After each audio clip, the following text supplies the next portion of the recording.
السلام علیکم خواتین حضرات، آج مرزا غالب کی جو غزل لے کر ہم آپ کی خدمت میں حاضر ہوئے ہیں اس کا پہلا شعر ہے: غنچائے ناشگفتہ کو دور سے مت دکھا کے یوں، بوسے کو پوچھتا ہوں میں منہ سے مجھے بتا کے یوں۔ اس شعر میں کوئی ویسا خاص فلسفہ ہے نہیں جو کہ مرزا کے کلام کا خاصہ ہے۔ بہرحال ہم اس کا مطلب کیے دیتے ہیں۔ غنچائے ناشگفتہ کہتے ہیں اس کلی کو جو کھل کر ابھی پھول نہ بنی ہوئی ہو۔ تو کہتے ہیں کہ میں نے اپنے محبوب سے پوچھا کہ بوسہ کیوں کر لیا جاتا ہے۔ آپ جانتے ہیں بوسہ کا مطلب کیا ہوتا ہے، نہیں؟ چومنا۔ تو محبوب نے مجھے دور سے ایک منہ بند یعنی ناشگفتہ کلی دکھا دی، یعنی ایسی کلی جو ابھی کھل کے پھول نہیں بنی تھی۔ اور اس کے تو میں کہتا ہوں کہ اس کے دکھانے سے کیا فائدہ؟ میں نے تو یہ سوال کیا ہے کہ منہ سے بوسے لے کر بتائیے کہ کیسے لیا جاتا ہے۔ تو اس میں خوبی صرف یہ ہے کہ بوسہ لیتے وقت منہ کا نقشہ بالکل بند کلی جیسا ہوتا ہے۔ عام شعر ہے لیکن مرزا نے کہا ہے چونکہ تو یقیناً اس کی اس حوالے سے ضرور اہمیت ہے۔ اس کا اگلا شعر ہے کہ پرسش طرز دل بری کیجئے کیا کہ بن کہے، اس کے ہر ایک اشارے سے نکلے ہے یہ ادا کہ یوں۔ پرسش کہتے ہیں حال کو پوچھنے کے، اور طرز دل بری یعنی محبوب کا محبت کرنے کا انداز کہہ دیجئے، اس کو کہتے ہیں۔ اور بن کہے کا مطلب ہوتا ہے بغیر پوچھے ہوئے۔ تو کہتے ہیں کہ میں محبوب سے دل لینے کا طریقہ کیا پوچھوں؟ کچھ اس کا جو ہے اشارے ایسے ہوتے ہیں کہ اس میں کوئی نہ کوئی ادا ٹپک رہی ہوتی ہے جو بتاتی ہے کہ دل یوں لیا جاتا ہے۔ تو وہ کہتے ہیں کہ وہ بن کہے ان کی جو ادائیں ہیں یا ان کے جو نخرے ہیں اس سے صاف ظاہر ہو جاتا ہے کہ دل لینے کا طریقہ کیا ہے۔ معاف کیجیے گا۔ اگلا شعر ہے کہ رات کے وقت میں پیے ساتھ رقیب کو لیے، آئے وہ یہاں خدا کرے پر نہ کرے خدا کی یوں۔ میں آپ جانتے ہیں شراب کو کہتے ہیں، اور رقیب ہر عاشق کا یعنی ہر معشوق کا جو دوسرا عاشق ہوتا ہے اس کو رقیب کہتے ہیں۔ تو وہ کہتے یہ ہیں کہ میری آرزو ہے کہ رات کا وقت ہو اور محبوب نے شراب پی رکھی ہو، اور خدا کرے کہ وہ یہاں ضرور آئے، اور ساتھ ہی خدا نہ کرے کہ وہ رقیب کو ساتھ لے کر آئے۔ مطلب یہ ہے کہ چاہتے ہیں کہ محبوب شراب پی کے رات کے وقت جو اپنے ہوش و حواس میں نہیں ہو تو وہ یہاں پہ آئے، اور لیکن اس کے ساتھ کوئی اور نہ ہو، وہ تنہا آئے۔ تو شرارتی سا شعر ہے، مزے کا ہے۔ اگلا شعر ہے کہ غیر سے رات کیا بنی، یہ جو کہا تو دیکھیے، سامنے آن بیٹھنا اور یہ دیکھنا کہ یوں۔ غیر سے مراد یہاں پر وہی ہے، آپ جانتے ہیں اچھی طرح، رقیب کو ہی کہا گیا ہے۔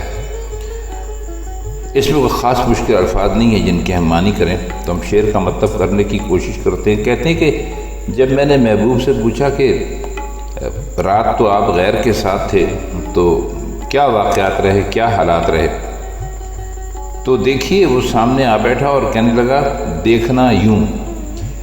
دیکھنا کہ یوں کے دو مطلب ذہن میں آتے ہیں۔ پہلا تو یہ ہے کہ غصے سے عاشق کی طرف دیکھنا، مقصد یہ تھا کہ تم نے ہم سے ایسا گستاخانہ سوال کیوں پوچھا، اور دوسرا یہ کہ محبوب نے ڈھٹائی اختیار کی اور سامنے بیٹھ کر کہا کہ یہ صورت پیش آئی تھی، گویا بے حجابی اور بے تکلفی کی صورت تھی محبوب کے اور ان کے درمیان۔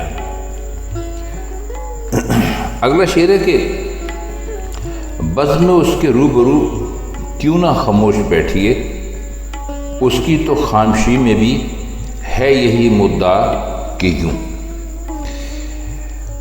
وہ کہتے ہیں کہ بزم تو آپ جانتے ہیں محفل کو کہتے ہیں، اور مدعا کہتے ہیں مطلب کو۔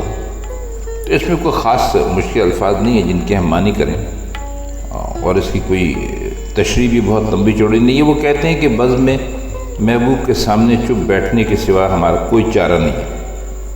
تو وہ خود چپ بیٹھا ہے تو اس کا مطلب یہ ہے کہ وہ کسی اور کو بھی کچھ نہیں بولنا چاہیے، اس لیے ہم بھی خاموش ہیں، اس کے علاوہ کوئی چارہ نہیں۔ میں نے کہا کہ بزم ناز چاہیے غیر سے تہی، سن کے ستم ظریف نے مجھ کو اٹھا دیا کہ یوں۔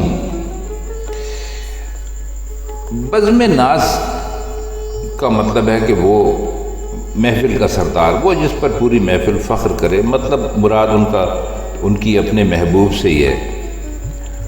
تو کہنے لگے کہ میں نے اس سے کہا کہ غیر سے تہی ہونی چاہیے، یعنی مطلب غیر کو نہیں ہونا چاہیے آپ کی محفل میں۔ تو اس نے ستم ظریف کہتے ہیں وہ شخص جو ظلم بھی کرے اور اس میں بھی ظرافت کا پہلو نہ چھوڑے، یعنی ہنسی مذاق اس کے ظلم کے دوران بھی ہو۔ تو جب انہوں نے اپنے محبوب سے کہا کہ یہ یہاں پر غیر لوگوں کو نہیں آنا چاہیے، ان کو یہاں سے نکال دیں، تو انہوں نے ان کو وہاں سے نکال دیا اور کہا کہ اچھا آپ چاہتے ہیں کہ یوں ہو جائے؟ تو بس مذاق ہی تھا ایک طرح کا۔ اچھا اب اس کا اگلا شعر دیکھیے کہ مجھ سے کہا جو یار نے جاتے ہیں ہوش کس طرح، دیکھ کے میری بے خودی چلنے لگی ہوا کہ یوں۔ بے خودی کا مطلب ہوتا ہے اپنے آپ میں نہ رہنا، اور یار انہوں نے اپنے محبوب کو کہا ہے۔ تو کہتے ہیں کہ وہ میں نے محبوب سے کہا کہ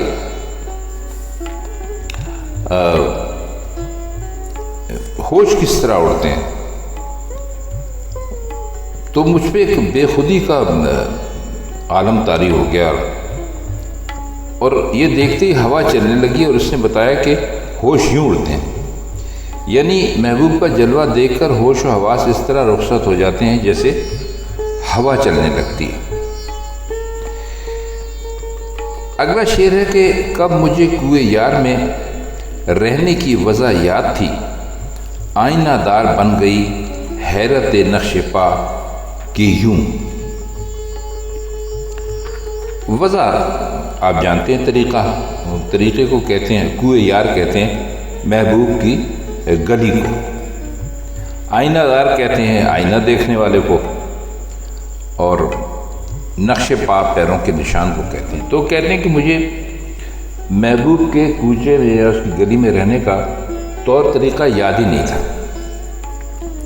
تو یہ دیکھتے ہی نقش پا کی حیرت میرے لیے آئینہ دار بن گئی، یعنی اس نے مجھے دکھا دیا کہ محبوب کے کوچے میں رہنا چاہو تو اس کی صورت یہ ہے کہ نقش پا کی طرح خاک میں مل جاؤ، یعنی جیسے کہ محبوب کے قدموں کے نشان ہوتے ہیں اس کی طرح خاک میں مل جاؤ، اور جلوہ حسن سے سر سے پیر تک حیرت بن کر پوری زندگی گزار دو۔ اچھا مزے کا شعر ہے۔ اگلا شعر دیکھیے کہ گر تیرے دل میں ہو خیال وصل میں شوق کا زوال، موجے محیط آب میں مارے ہے دست پا کہ یوں۔ آپ اچھی طرح جانتے ہیں کہ وصل کہتے ہیں ملاقات کو، اور موجے محیط آب سے ان کا مطلب ہے سمندر کی لہر۔ تو کہتے ہیں کہ اگر تیرے دل میں خیال ہو کہ وصل کے بعد یعنی ملاقات کے بعد شوق پر زوال آ جاتا ہے، یعنی شوق ویسا نہیں رہتا، تو یہ صحیح نہیں ہے، کیونکہ خواتین حضرات اکثر ہی دیکھا گیا ہے کہ آپ جس چیز کو پانے کی بے حد آرزو کرتے ہیں، جب آپ اس چیز کو پا لیتے ہیں تو آپ کے دل میں پہلے سا ذوق و شوق باقی نہیں رہتا، یعنی آپ کو حقیقت کا علم ہو جاتا ہے۔ تو اسی کو مرزا نے اس شعر میں کہنے کی کوشش کی ہے کہ جیسے سمندر کی لہروں کو دیکھ وہ عین پانی میں بدستور ہاتھ مارتی رہتی ہیں، یعنی اوپر چڑھتی ہیں پھر نیچے اترتی ہیں لیکن اس کے بعد پھر اوپر چڑھنے لگتی ہیں۔ تو یہ کہتے ہیں کہ وصل کا کمال بھی ان کے شوق پر کوئی اثر نہیں ڈال سکتا۔ تو وہ ہمیں یہ بتا رہی ہیں کہ شوق سچا اور خالص ہو تو وصال کے بعد بھی اس کی بےتابی اور بے قراری میں کوئی فرق نہیں آتا۔ اب اس کا ہم آخری شعر دیکھیں گے، جو یہ کہے کہ ریختہ کیوں خوش رشک فارسی، گفتہ غالب ایک بار پڑھ کے اسے سنا کہ یوں۔ ریختہ کہتے ہیں اردو غزل کو، یعنی اس وقت جو ہم غالب کا یہ کلام پڑھ رہے ہیں یہ ریختہ کہلائے گا۔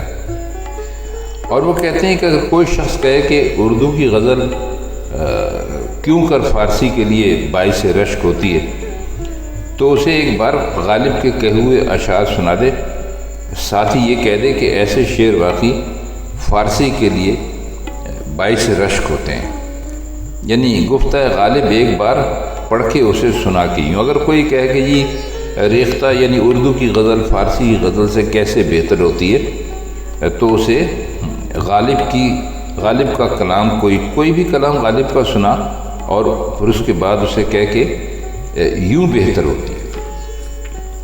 تو خواتین حضرات، یہ تھی آج کی غزل، جس کے کچھ مشکل الفاظ کے معنی ہم نے آپ کو بتائے اور کچھ اس غزل کے مطلب کرنے کی کوشش کی۔ اگر یہ غزل آپ کی سمجھ میں آ گئی ہوگی تو ہمیں بےحد خوشی ہوگی، اور بس سب ہمیں اجازت دیجیے، اسی طرح غالب کی غزلوں کی تشریح کے ساتھ آپ کی خدمت میں انشاءاللہ حاضر اتریں گے۔ تو اگلی غزل تک کے لیے خدا حافظ۔